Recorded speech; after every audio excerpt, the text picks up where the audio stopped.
બનાસકાંઠામાં ડીસા પાસે નકલી ઇન્કમટેક્સ અધિકારીઓ બની સોની પરિવાર સાથે છેતરપિંડી આચરનાર ટોળકીને જિલ્લા એલસીબીની ટીમે ગણતરીના કલાકોમાં જ ઝડપી પાડી છે। સોની પરિવારને ત્યાં કામ કરતો અને દીકરાની જેમ રાખતા કારીગરે જ શેઠને લૂંટવાનું કાવતરું રચ્યું હોવાનું સામે આવતા પોલીસે આ ટોળકીના 4 સાગરીતોની અટકાયત કરી 2,62,000 રૂપિયા કબજે કર્યા છે અને ફરાર 2 આરોપીઓની શોધખોળ ચાલુ છે। ડીસા તાલુકાના જૂના ડીસા ગામે રહેતા મહેન્દ્રભાઈ સોની શ્રી રામ જ્વેલર્સ નામની દુકાન ચલાવે છે।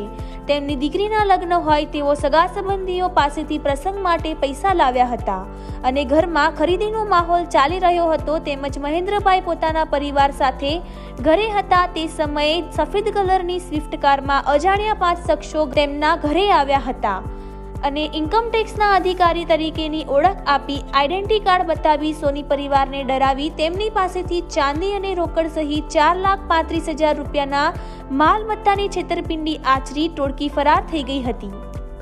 જે બનાવો અંગે ડીસા તાલુકા પોલીસ મથકે ફરિયાદ નોંધાતા જ જિલ્લા એલસીબીની ટીમે નકલી અધિકારીઓની શોધખોળ હાથ ધરી હતી। ફરિયાદી પાસેથી તમામ વિગતો મેળવતા પોલીસને તેમની પડોશમાં રહેતો નરેશ ઉર્ફે નરસિંહ ઠાકોર અગાઉ તેમની દુકાનમાં કારીગર તરીકે કામ કરતો હતો, જેથી મહેન્દ્રભાઈના સ્વભાવથી લઈ તેમના ઘરની તમામ ગતિવિધિથી તે વાકેફ હતો। તેના પર શંકા જતા પોલીસે તેની ગતિવિધિ પર નજર રાખી તેને બોલાવી કડક પૂછપરછ કરતા આખરે તેને સમગ્ર ગુનાની કબૂલાત કરી લીધી હતી અને તેને તેના મિત્રો સાથે મળી તેના પૂર્વ શેઠને લૂંટવાનું કારસો રચ્યો હતો, જેથી એલસીબીની ટીમે ગણતરીના કલાકોમાં જ આ ટોળકીને ઝડપી પાડી જેલના હવાલે કરી દીધી છે।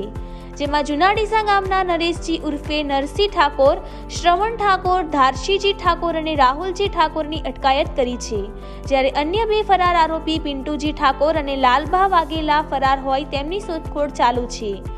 પોલીસે ઝડપાયેલા આરોપીઓ પાસેથી 2,62,000 રૂપિયાનો મુદ્દામાલ પણ જપ્ત કર્યો છે અને આ આરોપીઓ અન્ય કોઈ આવા ગુનાઓમાં સંડોવાયેલા છે કે કેમ તે અંગે પણ પોલીસ વધુ તપાસ ચલાવી રહી છે।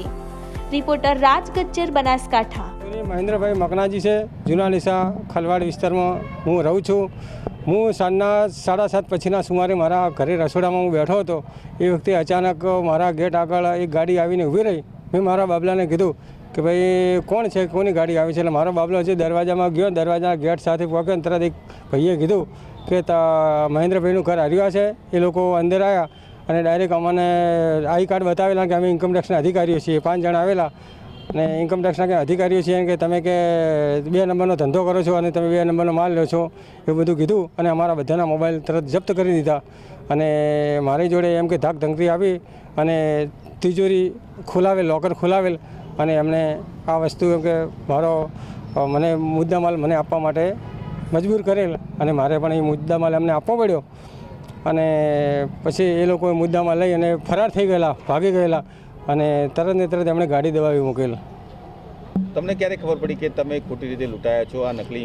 મને હું બીજે દિવસે જ્યારે એમના સરનામા પ્રમાણે હું બીજે દિવસે ઇન્કમટેક્સ ઓફિસમાં ગયેલો ત્યારે મને પૂરેપૂરી માહિતી મળી કે આ જે એમણે આઈડી કાર્ડ આપ્યું હતું એ ખોટું હતું અને પછી મને તરત જ મને માહિતી મળી કે હું ખોટી રીતે લૂંટાઈ ગયો એમ।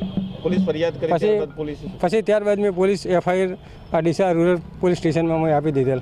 પોલીસે કેટલા આરોપી પકડ્યા છે, કેટલા બાકી? પોલીસે કોણ જાણ પીધું હતું જેને આ ઘટના? અમારા જોડે એક ભાઈ ઠાકોર નરેશ સહદેવજી મારી જોડે 5-6 વર્ષથી કામ કરતા હતા। મેં આને છોકરાની જેમ રાખેલ અને એમને બહુ મેં સાથ સહકાર આપેલ અને પગાર ધોરણ બહુ સારી રીતે આપેલ અને મેં એને ખૂબ એમ કે ખૂબ એની મારો પોતાનો પુત્ર છે એ રીતે મેં એની સેવા મતલબ કરેલ। એમને જ આ બાતમી આપી, પ્લાન કર્યો હતો? એમણે આ પ્લાન આખો બનાવેલો હતો, આ ઇન્કમટેક્સ બનવાનો, ના અંતે બધું ઓફિસરો બનવાનો, સાહેબો બનવાનો। પોલીસે કેટલા આરોપી પકડ્યા છે? પોલીસે 4 આરોપીઓ પકડ્યા છે અને 2 આરોપીઓ બાકી છે। એમાં LCB પોલીસ અને ડીસા રૂરલ